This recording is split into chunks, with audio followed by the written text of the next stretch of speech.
จ้าอธิการวัดผู้สร้างขำมอบเครื่องอุปโภคบริโภคและอุปกรณ์การศึกษาจำนวนหนึ่งให้นักเรียนภายในกลุ่มกอกว่านวันที่18กันยายน2022ผ่านมานี้ที่โรงเรียนมัธยมสมบูรณ์กอกว่านได้จัดพิธีมอบรับเครื่องอุปโภคและเครื่องบริโภคจำนวนหนึ่งโดยการเข้าร่วมของทานบัวแว่นบุญทวงศ์หัวหน้าห้องการศึกษาธิการและกีฬานครหลวงบางมีสถุตาติดสว่างโซเจ้าอธิการวัดผู้สร้างขำมีบรรดาอำนวยการโรงเรียนองค์การปกครองบ้านภายในกลุ่มกอกว่านสมาคมพ่อแม่นักเรียน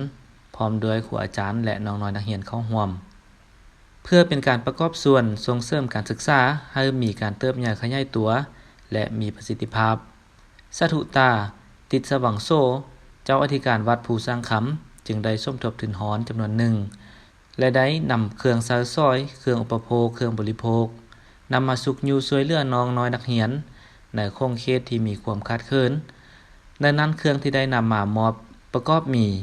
เครื่องใช้ไฟฟ้าเครื่องใช้ปรุงแต่งอาหารอุปกรณ์การเรียนการศึกษาและอาหารแห้งประเภทต่างๆรวมมูลค่า15ล้านกีบต่อโอกาสดังกล่าวเจ้าอธิการวัดผู้สร้างคำยังได้แสดงธรรมเทศนาโอลมต่อนักเรียนนักศึกษาให้เอาใจใส่ศึกษาหำเรียนเพื่อให้ตนเองมีการพัฒนาขึ้นปฏิบัติตนเองให้เป็นลูกที่ดีของพ่อแม่และครูอาจารย์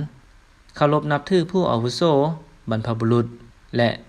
มีน้ำใจรักษาหักทานผู้นำตอนท้ายการแสดงธรรมเทศนาพิธีได้จัดสรรการมอบรับเครื่องให้น้องน้อยนักเรียนครูอาจารย์และพ่อแม่นักเรียนตามลำดับและมีความเป็นระเบียบเรียบร้อยนอกนั้นในพิธียังได้มอบโทรโข่งจำนวน2หน่วยให้บ้านบ่อแห่อีกด้วยสะดุดได้มีความดีอกดีใจที่ว่าการจะตั้งพรรครัฐและร่วมรบกับคณะสงฆ์วัดผู้สร้างคำเพื่อชัยชนะได้ระดมทุนทอนหรือว่าการศึกษาเนื่องกับเป็นปึ้มเป็นบิ๊กเป็นโซ่แล้วก็เป็นน้ำดื่มก็เป็นมีเครื่องใช้ห้องการเครื่องใช้ห้องการต่างๆก็คือของเขาคือว่าเป็นอาหารแดงก็เป็นมีไว้ก็เป็นจอกตักน้ำจอกกินน้ำเมื่อนี้ก็ถือว่าเราได้มาพบพ้อต่อหน้ากันพบพ้อกันการมาเมื่อนี้ก็ถือว่าเป็นโอกาสที่ดีที่ว่าสะดุก็ได้นำพาคณะสงฆ์และพร้อมด้วยกันตั้งพรรครัฐร่วมแห่งความใจสามัคคีกันระดมทุนนอนการศึกษามาให้น้องนักเรียนเกียรติทางไก่ซอกลีกก็คือพี่น้องญาติพี่น้องลูกหลานบ้านซองเอานี่แหละก็คือบ้านกอกบ้านบ้านบ่อแห่บ้านท่าอุ้ยบ่ออย่างเขาเรียนการเรียนการสอนนี่ให้เรามีให้ความสำคัญเรื่องการศึกษาน้องนักเรียนนี้จะเป็นแม่พิมพ์ของศาสตร์ครูอาจารย์นี่เป็นผู้สินสอนให้น้องนักเรียนให้มีความรู้มีความรู้มีความฉลาดให้ทุนการศึกษานี่ก็ถือว่าเป็นการช่วยสังคมช่วยพรรคช่วยรัฐช่วยญาติพี่น้องช่วยครูอาจารย์ช่วยน้องนักเรียนให้เขาเจ้ามีความกติเรื่องการเรียนการเรียนนี้ก็ถือว่า1การเรียนรู้2การเคารพนอบน้อมต่อครูอาจารย์พ่อแม่อันที่3การเรียนรู้เรื่องศีลเรื่องธรรมเป็นอย่างว่าเพิ่นเอามาเผยแพร่ธรรมะให้น้องนักเรียนเข้าใจว่าธรรมะแม่นหยัง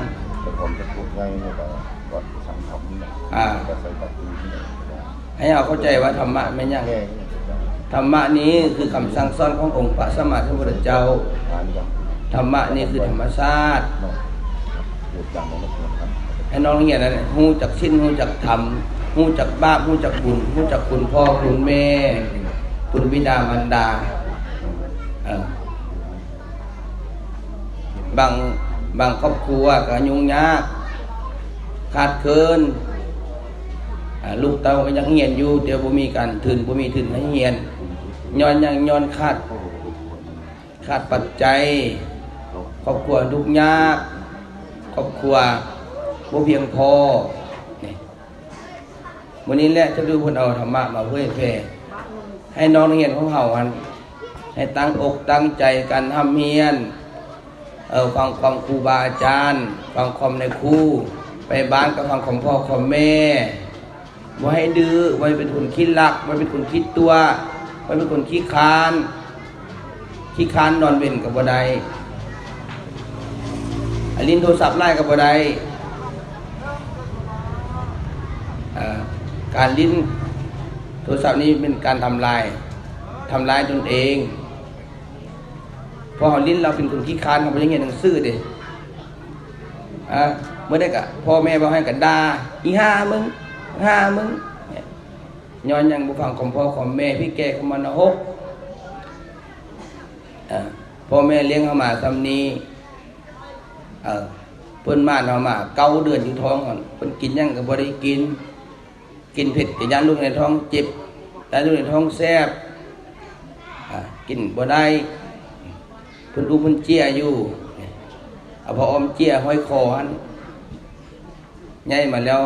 นี่แหละคุณเพิ่นค้าเพิ่นตีเพิ่นด่าเพิ่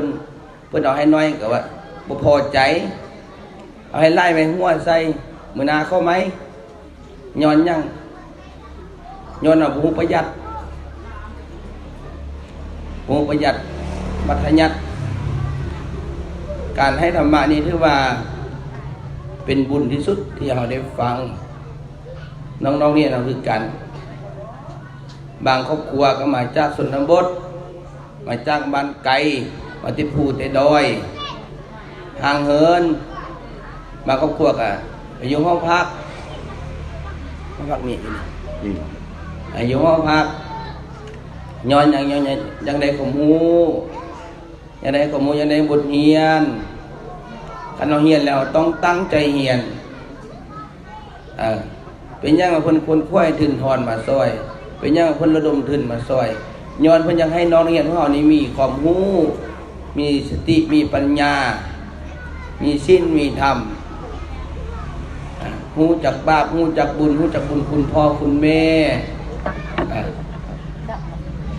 ไกลเพิ่นก็ไปห่างเงินมันก็ไปฮอดมื้อนี้เขาเป็นเด็กน้อยมื้อหน้าจะเป็นผู้ใหญ่น้อยมื้อในมื้อนี้ใหญ่ในวันหน้าให้ลุงล่างของเราตั้งจิตตั้งใจห้ำเพียรขึ้นมาเป็นโมงเป็นเวลาสิ่งที่ได้มันทึกเอาเฮ็ดสิ่งที่ได้มันผิดเอาบ่เฮ็ดเพิ่นสอนให้เอาเป็นคนดีธรรมะนี่คือคำสั่งสอนขององค์พระสัมมาสัมพุทธเจ้าเผยแผ่ธรรมะนี่คือการอบรมสั่งสอนอบรมจิตใจคือครูอาจารย์กันในบ้านคือกันครูสิสอนนักเรียนคือกันให้ความรู้ให้สติให้ปัญญาทางพุทธศาสนาเพิ่นเผยแผ่ธรรมะของพระพุทธเจ้านี้มีอยู่ 84,000 พระธรรมขันธ์เพื่อธรรมะมาเผยแผ่บ้านได้มีธรรมะบ้านนั้นจะมีความสุขอบอุ่นมีความเมตตาต่อกันเพราะว่าครูอาจารย์น้องนักเรียนคือกันความเมตตานี่คือความฮักแพงอนุเคราะห์สงเคราะห์เกื้อกูลกันความเมตตาคันถ้ามีเมตตากันเราจะมีความสุขไม่ออกเพราะเราได้ให้ความรู้ให้สติปัญญาให้กำลังใจให้โอกาสให้ความอบอุ่น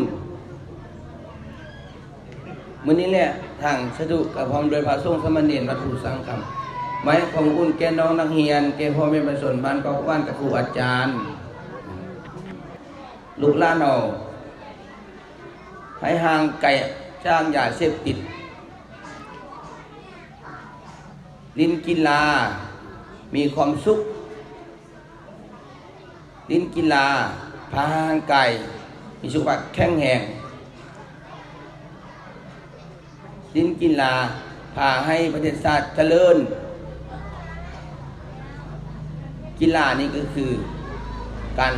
ฝึกฝนหล่อล้อมจิตใจของเรานี่แหละลิ้นกีฬาคือกันต้องรู้จักให้รู้จักอภัยคือน้องๆเรียนนั่นแหละมามื้อนี้เราบ่ต้องคิดว่าทางหน้าต้องคิดเท่าต้องอยู่กับปัจจุบันให้มันได้บางคนนั้นพ่อแม่ก็มีดินมีดอนมีให้มีนาค่ายส่งลูกเรียนไปเรียนอยู่ไทยบ่อยู่ต่างประเทศก็ไปค่ายงัวค่ายควายค่ายดินค่ายดอนก็ไปย้อนหยังอยากให้ลูกมันมีความรู้อยากให้ลูกมันมีความฉลาดคือน้องนักเรียนมาเข้าเรียนนี่แหละครูอาจารย์เพิ่นก็สิสอนวิชาวรรณคดีภาษาลาวประวัติศาสตร์ภูมิศาสตร์เคมีฟิสิกส์นี่แล้วก็ภาษาอังกฤษภาษาฝรั่งเพิ่นก็ยังสิสอนอยากให้น้องเฮามีความรู้หยังรู้จักบาปรู้จักบุญอันนี้เป็นบุญเฮาเฮ็ดอันนี้เป็นบาปเฮาบ่ต้องเฮ็ดบ่ต้องก่อบ่ต้องสร้างต้องเฮ็ดในแนวดีคิดดีทำดีประพฤติดีเว้าดีแล้วเฮาจะดีตลอดไปเอาคิดชั่วประพฤติชั่วแล้วก็เป็นคนบ่ดีไม่น่าพอออกไปรักของคนนั้นไปรักของคนนี้บ่ดีตัวคนนั้นตัวนี้บ่ดีต้องเว้าดีบ่มีความจริงเพราะว่าน้องเรียนกันแหละวันนี้พี่เห็นได้ยังไงได้ทุกก่อโดยไปบ้านเข้มมึงดูบ่เป็นย้อนหยังบ่ตั้งใจบ่ใจใส่ย้อนลิ้นนั่นแหละพ่อแม่ส่งลูกเรียนลูกหลานก็ตั้งใจเรียนเอาใจใส่ค้นคว้าฝึกฝนหล่อล้อมให้เป็นคนเข้มแข็งมีความอดความทนได้น้องเรียนเฮาตอนสมัยฉันดูเป็นเด็กน้อยก็คือลูกหลานเฮานี่แหละไปเข้าเรียนได้ย่างบ้านไตไปบ้านเนื้อแข้งไปเข้าเรียนนำมาเช่นเรียนเก่งบ้านต่อบ้านได้ตะกี้บ่ได้ขี้เหงื่อย่างเอาบ่มีมาบ่มีผัวมีควายย่างเอาเพิ่นก็มีอยู่แต่เพิ่นไว้ขี้เพิ่นฝึกฝนหล่อล้อมตนเองก็คือครูอาจารย์นั่นแหละคบหน้าคบตากันวันนี้เพราะท่านผู้ใหญ่มันก็ดีใจที่ว่าดีใจยันว่าเห็นน้องนักเรียนครูอาจารย์ตะโหความสามัคคีกันพักแพงกันบ่ว่าน้อยบ่ว่าใหญ่บ่ว่าหนุ่มบ่ว่าสาวบ่ว่าพ่อแม่บรรพชนผู้ปกครองครูอาจารย์มาเฮ็ดโรงเรียนของบ้านนี่ก็ถือว่าบางห้องนี่ก็สุดโทรมหลายช่วงนั้นเราบ่ได้เรียนหนังสือย้อนโควิด19โคโรนาอันตรายสุดอันตรายยังว่าหยังเฮาย้านเฮาเอง ใส่ผ้าปิดปากปิดดังมาหม้อก็บ่ไอบ่ได้ย้าน อย่ามาหม้อได้เป็นโควิดได้ อันนี้เอายานไล่ก็บ่ดีมันต้องพิจารณาตนเองความจริงโคโรนาเนี่ยเป็นพยาธิหวัดซื่อไม่ออกบ่เรื่องหายแห้งดอกน้องๆเนี่ยคือกันเด้อต่อไปก็ตั้งจิตตั้งใจห้ำเฮียนให้เป็นคนรู้ผู้ดีคนรู้ของครูอาจารย์เป็นคนรู้ของพ่อของแม่รู้จักบาปรู้จักบุญอย่าลิ้นอย่าเดียวหลายอันเนี้ยเพิ่นไว้เฮ็ดบ่ต้องเฮ็ดบ่เนี่ยเพิ่นไว้ดื้อบ่ต้องดื้อนึงก็ตีกันหัวแตกคิ้วแตกลักเกิบกันสิไปเฮ็ดได้เพิ่นไว้เฮ็ดแนวนั้นน่ะเพิ่นห้ามเฮ็ดเพิ่นให้เฮ็ดแต่สิ่งดีๆเฮ็ดแนวดีๆครูอาจารย์เพิ่นก็ฮักการเฮ็ดแนวดีนี่ครูอาจารย์เพิ่นก็บ่ฮักเพิ่นก็สั่งให้ตัวบ่ดีไปเงินไปของปัญญาลักษณ์ของเพิ่นเด้เฮ็ดดีคิดดีทำดีแล้วเว้าดี นี่ยินบ่น้องๆนักเรียนนี่ยินบ่ยกมือขึ้นได้10เอาลง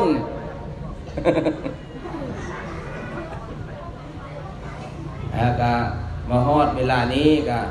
สะดุกับพร้อมด้วยคณะสงฆ์วัดปู่สร้างคำพร้อมด้วยองค์การจัดตั้งก็คือท่านบวรหัวหน้าสร้างนครแล้วก็พร้อมด้วยห้องการศึกษานครพร้อมด้วยเจ้าหน้าที่ปกสนครโรงพยาบาลแล้วก็มีปกสกลุ่มผลิตเจริญพร้อมด้วยครูอาจารย์น้องๆนักเรียนแล้วก็ป่วยใส่ให้พรท่านครูอาจารย์น้องๆนักเรียนให้เป็นครูที่ดีให้มีน้ำจิตน้ำใจที่ดีเมตตาต่อกันสรุปกับฝากฟังไว้นำพ่อแม่ประชาชนครูอาจารย์หมอต้นกอกหวานแล้วก็บ้านบ่อเฮสิทธิ์ซ่อนลูกหลานต่อไปให้ลูกหลานเป็นคนรู้คนดีต่อไปให้เป็นคนมีศีลมีธรรมมีมารยาทใครงามย้อนคนงามย้อนแต้งนี่เกาอดเกาเยือนทักจะได้ทอนคำยังคือคำค่อนนี่ไม่ออกคำค่อนเนี่ยคำอวยพรเนี่ยยังได้เอาทีเดียวก็เฮ็ดเฮียนคนครัวตั้งจิตตั้งใจทำเฮียนอดทนให้เป็นคนดีให้มีศีลมีธรรมมีมารยาทนอบน้อมถ่อมตนต่อครูอาจารย์พอได้หัวแล้วเอาน้ำอมไว้ผมน้ำไว้พอได้มาหัวน่ะพอได้มาปากแล้วเอาน้ำอมไว้เด้อเพราะคันปากกันเพราะมีน้ำอยู่ปากแล้วพอได้ปากนี่มันมิดเดะขันว่าพวกนี้เราพูดออก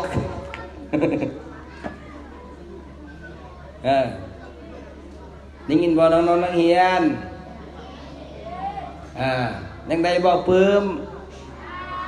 ยังได้บ่บันยังได้ตั้งใจเรียนเดินลุกเดินล้านเด้อต้องคำครูอาจารย์เด้อจะด่าพ่อด่าแม่เด้อก็ข้ออุปโภคนานำสถานเนี่ยทางไล่ทางด้วยกันต่างๆข้ออำนาจคุณพระศรีรัตนตรัยคุณพระพุทธพระธรรมพระสงฆ์กับเจ้า